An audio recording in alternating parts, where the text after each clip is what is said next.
So hello friends, welcome back to another new video. तो finally guys MCA के cap round 1 की जो option form filling process है वो अब शुरू हो चुकी है।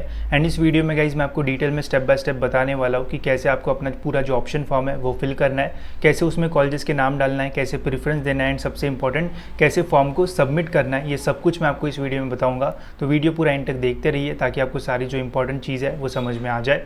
तो सबसे पहले आपको आना है ऑफिशियल वेबसाइट पर एंड क्लिक कर लेना है गाइज एमसीए पे। इसके ऊपर क्लिक करते ही यहाँ पे आपको ऑप्शन मिल जाएगा रजिस्टर्ड कैंडिडेट लॉगिन का। तो यहाँ पे आपको जो है वो क्लिक करना है।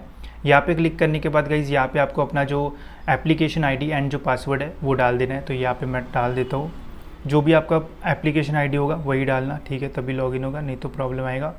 तो यहाँ पर मैं पासवर्ड भी जो है वो डाल देता हूँ।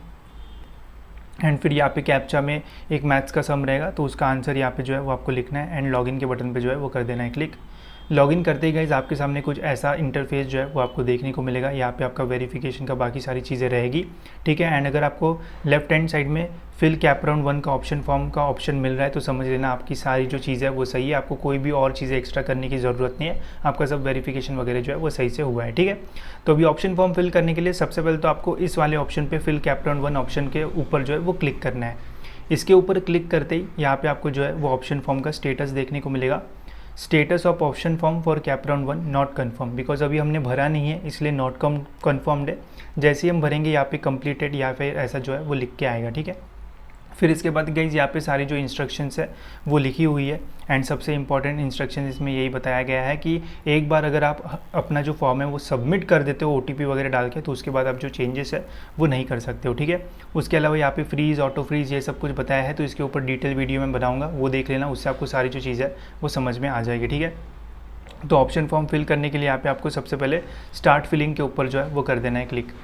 इसके ऊपर गाइस क्लिक करते ही सबसे इंपॉर्टेंट यहाँ पे आपको अपने जो रैंक्स हैं वो देखने को मिलेंगे, जैसे ऑल इंडिया रैंक जो भी होगा, फिर स्टेट रैंक, फिर यूनिवर्सिटी रैंक यानी होम यूनिवर्सिटी। तो जो भी होम यूनिवर्सिटी होगी वो आपको यहाँ पे जो है वो देखने को मिल जाएगी। इसके अलावा बाकी सारी जो इंस्ट्रक्शंस है वो यहाँ पे लिखी हुई है, तो ये भी पढ़ लेना, बाकी मैं आपको तो बताता ही हूँ, ठीक है। तो अभी देखते गए इसकी कैसे हमें अपना पूरा जो ऑप्शन फॉर्म है वो फिल करना है, ठीक है। तो आप देख सकते हो यहाँ पे काफ़ी सारी चीज़ें हैं, तो अगर आपको कन्फ्यूज़ हो रहा है तो ध्यान से सुनिए, आपको समझ में आ जाएगा। सबसे पहले सिलेक्ट कोर्स। अब एमसीए में जो है वो हमें और कोई ब्रांचेस तो मिलती नहीं है, तो हमारे पास एक ही कोर्स रहेगा जो कि है master in computer application MCA, ठीक है। तो इसके ऊपर सभी स्टूडेंट्स को जो है वो टिक कर देना है, ठीक है। इसके ऊपर टिक करने के बाद हमें यहाँ पे सिलेक्ट इंस्टीट्यूट टाइप जो है वो पूछा है। अब देखो एमसीए के डिफरेंट कॉलेजेस होते हैं, कुछ गवर्नमेंट कॉलेजेस होते हैं, कुछ नॉन गवर्नमेंट होते हैं, कुछ प्राइवेट होते हैं, एंड ऐसे काफ़ी सारे कॉलेजेस रहते हैं, ठीक है। तो आपको अपने फॉर्म में कौन से टाइप के कॉलेजेस डालना है, क्या आपको गवर्नमेंट डालना है, अगर डालना होगा तो येस पे क्लिक करो, गवर्नमेंट एडेड डालना है तो टिक कर दो, ठीक है। तो मैं आपको यही रेफ़र करूँगा कि आप इन सभी ऑप्शंस पे जो है वो टिक कर दो। इससे क्या होगा कि जितने भी कॉलेजेस होंगे वो सारे कॉलेजेस के ऑप्शंस जो है वो आपको देखने को मिल जाएंगे, ठीक है। ऐसा नहीं होगा कि आप मुंबई रीजन में देख रहे हो एंड आपको VGTI का ऑप्शन ही नहीं आएगा अगर आप गवर्नमेंट पे टिक नहीं करोगे, तो आपको तो नहीं पता है सभी कॉलेजेस का स्टेटस क्या है, कौन सा प्राइवेट है, कौन सा गवर्नमेंट है। तो मैं आपको यही बोलूँगा कि सभी ऑप्शंस पे टिक कर दो, आपको सारे कॉलेजेस के जो ऑप्शन है वो मिल जाएंगे, तो फिर आप ईजिली जो है वो फिर सिलेक्ट कर पाओगे, ठीक है। अब यहाँ पे सिलेक्ट यूनिवर्सिटीज़, ठीक है। अब ये इंपॉर्टेंट ऑप्शन है। अब आपको कौन से यूनिवर्सिटी से एफिलेटेड कॉलेजेस में एडमिशन लेना है। सपोज़ अगर मैं मुंबई का स्टूडेंट हूँ तो मुझे जनरली मुंबई के कॉलेजेस में एडमिशन चाहिए, तो मैं बस मुंबई यूनिवर्सिटी को सिलेक्ट रखूँगा, बाकी सभी यूनिवर्सिटी को जो है वो अनटिक करूँगा। अब ऐसा क्यों, अगर मैं सभी यूनिवर्सिटी को टिक करता हूँ तो मुझे ऑलमोस्ट जितने भी कॉलेजेस हैं एमसीए के पूरे महाराष्ट्र में सभी के ऑप्शन मिल जाएंगे, तो उसमें से मुंबई के कॉलेजेस ढूंढना बहुत मुश्किल हो जाएगा, है ना। तो इसलिए मैं यहाँ पर मुंबई को टिक कर रहा हूँ। बट मुंबई का तो स्टूडेंट हूँ, बट मेरे को लगता है कि यार पुणे के भी कुछ कॉलेजेस अच्छे हैं, तो पुणे यूनिवर्सिटी को भी टिक करते हैं एंड बाकी सभी यूनिवर्सिटी को जो है वो अनटिक करते हैं, ठीक है। अगर आप नागपुर के हो गए, अगर आपको नागपुर में एडमिशन चाहिए तो आप नागपुर यूनिवर्सिटी जो है राष्ट्रीय संत तुकडोजी महाराज, इस पर टिक करना एंड फर्दर सेव करना, तो आपको नागपुर के ऑप्शन मिलेंगे, ठीक है। तो जो यूनिवर्सिटी सेलेक्ट करोगे उस यूनिवर्सिटी के कॉलेजेस के जो ऑप्शन है वो आपको आगे देखने को मिलेंगे। आपके मन में ये भी डाउट होगा कि क्या ऐसा है कि अगर एक बार हमने टिक कर दिया एंड सेव एंड प्रोसीड कर दिया तो क्या हम वापस आ सकते हैं। जी हाँ, आपको जब वापस आना है तब यहाँ पे वापस आके और टिक अनटिक कर सकते हो, कोई भी प्रॉब्लम नहीं होगा, ठीक है। नेक्स्ट है गाइस सिलेक्ट डिस्ट्रिक्ट, ठीक है। अब देखो अगर आप यूनिवर्सिटी सिलेक्ट करते हो तो डिस्ट्रिक्ट सिलेक्ट करने की एज सच कोई कंपल्शन नहीं है, बिकॉज देखो अगर Mumbai university and Pune university मैंने सिलेक्ट किया है तो इनके अंदर जितने भी कॉलेजेस है वो मुझे देखने को मिलेंगे। हाँ, अगर बस आपको मुंबई रीजन में ही, मतलब मुंबई सिटी में ही कॉलेजेस चाहिए तो आप बस जो है वो यहाँ से मुंबई जो है वो सिलेक्ट कर लेना, जैसे यहाँ पे मुंबई सिटी है, बस इसको ही जो है वो टिक रखना, बाकी सभी को जो है वो अनटिक करना। तो बस आपको मुंबई सिटी के ही जो कॉलेजेस है वो देखने को मिलेंगे। या फिर अगर आपको मुंबई एंड पुणे यूनिवर्सिटी में जितने भी कॉलेजेस है सभी कॉलेजेस के ऑप्शंस चाहिए तो आप सभी को जो है वो टिक ही रखिए, आपको अपने आप सारे जो ऑप्शंस है वो मिल जाएंगे। ठीक है, अब मुझे ऐसे ही फिल्टर रखना है, मैं ये सब कुछ टिक अनटिक करके सेव एंड प्रोसीड कर दिया। ठीक है, यहाँ पे आपको ओके के बटन पे कर देना है क्लिक। इसके बाद गाइस आप देखो फिर से हमें यहाँ पे रैंक्स देखने को मिल रहे हैं, फिर से सेम यूनिवर्सिटीज़ है। यहाँ पे आपको शॉर्ट फॉर्म का फुल फॉर्म जो है वो देखने को मिल जाएगा। ठीक है, अभी मैक्सिमम हम 300 कॉलेजेस के जो ऑप्शन है वो डाल सकते हैं, बट इतने कॉलेजेस ही नहीं है, एंड मिनिमम आपको एक तो भी कॉलेजेस का जो नाम है वो डालना है। ठीक है, तो जैसे मैंने अब यहाँ पे कॉलेजेस के नाम डाले थे, कॉलेजेस के जो फिल्टर्स है वो टिक किए थे, उसी के अकॉर्डिंग यहाँ पे मुझे कॉलेजेस जो है वो देखने को मिल रहे हैं। अब मुंबई का जो इंस्टीट्यूट कोड है, जो चॉइस कोड है वो 3 से स्टार्ट होता है, इसलिए यहाँ पे पहले मुंबई के कॉलेजेस आए। एंड पुणे का जो चॉइस कोड है वो 6 या फिर 5 के आसपास रहता है, तो इसलिए पुणे के कॉलेजेस नीचे आए, मुंबई के कॉलेजेस ऊपर आए। ठीक है, तो यहाँ से अभी हमें कॉलेजेस को जो है वो शॉर्ट लिस्ट करना है। अब जैसे आपने लिस्ट बनाई होगी उसके अकॉर्डिंग आपको कॉलेजेस को जो है वो शॉर्ट लिस्ट करना पड़ेगा। ठीक है, अब जैसे मुझे मेरे लिस्ट में VGTI जो है वो डालना है। ठीक है, VGTI हम यहाँ पे डाल देते हैं, फिर मुझे यहाँ पे ठाकुर कॉलेज जो है वो भी डालना है, तो इसके ऊपर मैं यहाँ पे जो है वो टिक कर रहा हूँ। ठीक है, तो ध्यान से देखना, इसके ऊपर टिक करना। मुझे विवेकानंद कॉलेज भी अच्छा लगता है, तो ये भी मैं टिक कर लेता हूँ। फिर मुझे इसके अलावा और कौन सा कॉलेज चाहिए, फिर मुझे DY पाटिल का पिंपरी कैंपस भी अच्छा लगता है, बढ़िया कॉलेज है, इसको मैं टिक कर देता हूँ। ठीक है, फिर मुझे और पुणे के अंदर पिंपरी चिंचवड जो PCO ये one of the best college है, इसको भी हम टिक कर लेते हैं। ठीक है, फिर यहाँ पे पुणे में और कौन से कॉलेजेस है, ठीक है, यहाँ से आप जो है वो इजीली देख सकते हो सारी चीज़ें आपको यहाँ पे। और एक अच्छा कॉलेज है डिपार्टमेंट पुणे यूनिवर्सिटी का, ये भी ले सकते हो। ठीक है, बट कट ऑफ हाई है। बाकी आपको अगर कॉलेजेस शॉर्ट लिस्ट करना नहीं समझ में आ रहा है कौन सा कट ऑफ, तो हम हमारी जो लिस्ट है वो ले सकते हो, लिंक आपको डिस्क्रिप्शन में मिल जाएगी। ठीक है, तो ये हो गया। अभी मुझे इतने कॉलेजेस जो है वो शॉर्ट लिस्ट करने थे, मैंने शॉर्ट लिस्ट कर लिया। अगर आपकी लिस्ट और भी बड़ी है तो आप पीछे जाके और भी जो है वो शॉर्ट लिस्ट करके यहाँ पे जो है वो ऐड कर सकते हो। ठीक है, तो अभी मैंने कॉलेजेस सिलेक्ट करके सेव एंड प्रोसीड जो है वो यहाँ पे कर दिया, ओके के बटन पे क्लिक कर दिया। इसके ऊपर क्लिक करके अभी जितने कॉलेजेस मैंने सिलेक्ट किए थे उतने कॉलेजेस मुझे जो है वो यहाँ पे देखने को मिल रहे हैं। ठीक है, एंड यहाँ पे आप देख सकते हो बाकी सारी चीज़ें भी दी हुई है। तो अभी देखो यहाँ पे पहला कॉलेज है VGTI, दूसरा कॉलेज है ठाकुर, बाकी ऐसे कॉलेजेस आ रहे हैं। एंड ये हमारी जो स्टेप्स है वो है प्रेफरेंस वाली स्टेप। यहाँ पे हमें हमारा जो प्रेफरेंस है वो सेट करना है। प्रेफरेंस सेट करना मतलब प्रायोरिटी देना कि कौन सा कॉलेज आपको ऊपर रखना है, किस में आपको एडमिशन करने की ज़्यादा इच्छा है, अकॉर्डिंगली आपको जो है वो प्रेफरेंस देना है। एंड ट्राई करो प्रेफरेंस ऐसा दो higher cut off to lower, तो आपको अच्छा कॉलेज लगने के चांसेस ज़्यादा रहेंगे।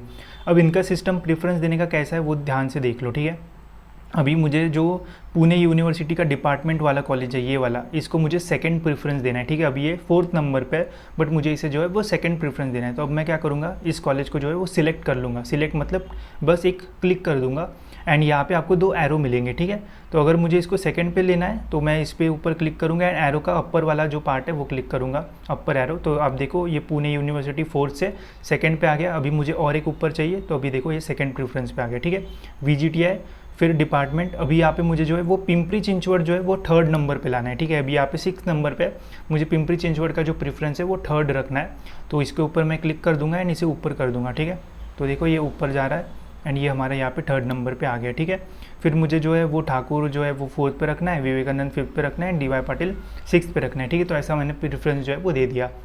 अब आपके 10-20 कॉलेज होंगे तो अकॉर्डिंगली जैसा यहाँ पे मैंने आपको बताया अप एंड डाउन ऐसा कर सकते हो। अगर आपको गलती से लगता है कि यार डिपार्टमेंट ज़्यादा ही ऊपर हो गया, नीचे चाहिए PCOE के, तो आप उसके ऊपर क्लिक करके डाउन एरो करोगे तो नीचे आ जाएगा। ठीक है, अभी VGTI हो गया, PCCOE हो गया एंड डिपार्टमेंट हो गया। ठीक है, तो जैसे आपको कॉलेजेस अच्छे लगते हैं उसी के अकॉर्डिंग आप जो है वो प्रेफरेंस दीजिए।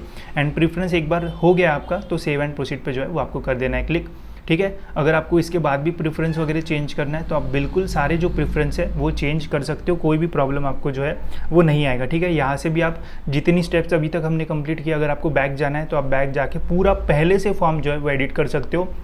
अभी इतने कॉलेजेस डाले, अगर आपको लगता है कि इसमें से तो एक भी कॉलेज मुझे नहीं लगेगा तो सारे डिलीट करके आप पहले से पूरा फॉर्म जो है वो भर सकते हो। ठीक है, यहाँ पे आपको ऑप्शन भी मिल जाएंगे, अगर आपको वापस जाना है सिलेक्ट कोर्सेज में तो वहाँ जा सकते हो। अगर आपको और कोई कॉलेजेस ऐड करना है तो ऐड चॉइस कोड पे कर सकते हो। अगर आपको प्रेफरेंस लगता है कि यार गलती से मैंने प्रेफरेंस गलत दे दिया तो आप अपना जो प्रेफरेंस है वो चेंज भी कर सकते हो। ठीक है, तो ये हो गया। एक बार यहाँ पे चेक कर लेना कि सारी जो चीज़ है वो सही है या फिर नहीं है। अगर आपको लगता है कि यार गलती से मैंने यहाँ पे कुछ जो मिस्टेक्स है वो कर दी है, कुछ और कॉलेजेस मुझे जो है वो ऐड करना चाहिए, तो आप जो है वो पीछे जाके और कॉलेजेस जो है वो ऐड कर सकते हो। एंड एक टिप मैं आपको देना चाहता हूँ, देखो कॉलेजेस ऐसे डालो जो आपको लग सकते हैं, ठीक है। मतलब ऐसे भी डालना जिनका कट ऑफ आपके परसेंटाइल के ऊपर है, ऐसे भी डालना जिनका आसपास है, एंड ऐसे भी कॉलेजेस ज़रूर डालना जिनका जो कट ऑफ है वो आपके परसेंटाइल से कम है, ताकि कैपराउंड 1 में जो कॉलेज है वो लग जाए। एंड जो आउट ऑफ महाराष्ट्र स्टूडेंट है वो तो ज़रूर इस चीज़ का ध्यान में रखना, बिकॉज फर्स्ट राउंड में कॉलेजेस मिलेंगे, सेकंड राउंड में अच्छे कॉलेजेस चले जाते हैं, ठीक है।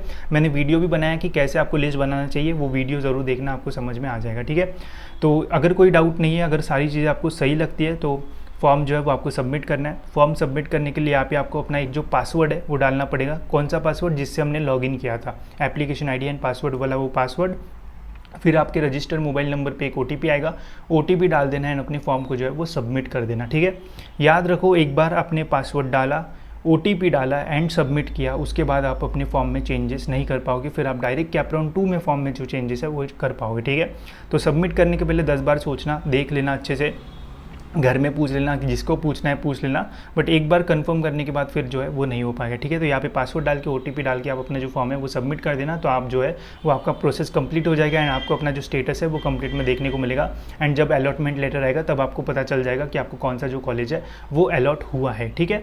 तो बाकी सारी चीज़ें तो मैंने यहाँ पे आपको जो है वो बता दी है। इसके अलावा गाइस, अगर आपको ये जानना है कि कैसे आप कॉलेजेस शॉर्टलिस्ट कर सकते हो या फिर कौन से ऐसे कॉलेजेस है जो कि आपके परसेंटाइल में आपको लग सकते हैं, तो आप हमारी जो MCA वाली लिस्ट है वो ले सकते हो, जिसके बारे में मैंने काफ़ी बार बताया है। अगर आपको नहीं पता है तो आप देख लो, इस लिस्ट में आपको सारे कॉलेजेस जो है वो देखने को मिलेंगे, तो इजीली आप शॉर्ट लिस्ट कर लेना एंड फिर डिटेल में उसका कट ऑफ चेक कर लेना, तो आपको इजी होगा कॉलेज की लिस्ट बनाने के लिए। इसके अलावा अगर आपको कोई भी डाउट रहता है तो मैं यूट्यूब लाइव स्ट्रीम या फिर इंस्टाग्राम पे भी लाइव आता हूँ, तो वहाँ पे मुझे फॉलो कर सकते हो, वहाँ पे मैं आपके सारे क्वेश्चंस के आंसर जो है वो दे दूँगा, ठीक है। तो इस वीडियो में इतना ही, होप सो आपको ये वीडियो इन्फॉर्मेटिव लगा होगा। एंड ऐसे वीडियोज़ के लिए इस चैनल को सब्सक्राइब जरूर से कर लीजिए, ताकि आपको टाइम पर सारे जो अपडेट्स है वो मिलते रहे।